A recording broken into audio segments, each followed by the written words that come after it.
pagkain yan. May medical din tayo yan. Oxygen. Okay yan. Napuan ang puso mo. Ready? Sino man iyon. Mas mahaba po ito. Ready? Go!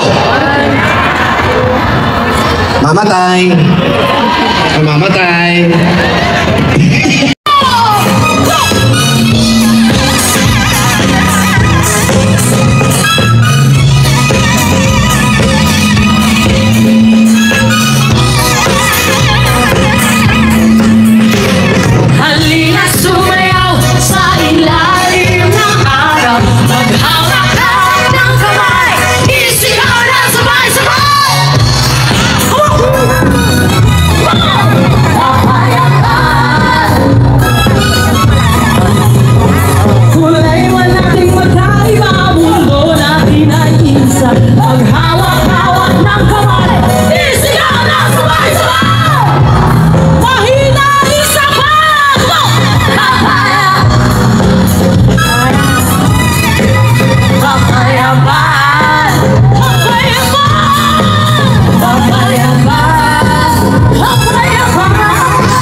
Ganyang karami ang nakikita ko sa naririnig ko. Mahina kayo? Mahina yun. Ang dami-dami niya. Yung mas malakas po. Ready? Go! Mas malakas! Ang hindi magha, mamamatay! Ayaw mamatay! Ganyan talaga sa Pilipinas. Yan ang isang problema. Kailangan takutin muna tao bago mamatay. Pula! Puti! Yan ang simbolo ng nagkakaisa ng bagong Pilipino!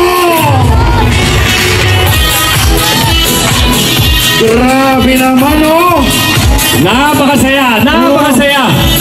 Pero simula pa lamang yan dahil napakarami pa tayo mga sorpresa para sa mga kaibigan natin na nandito ngayon.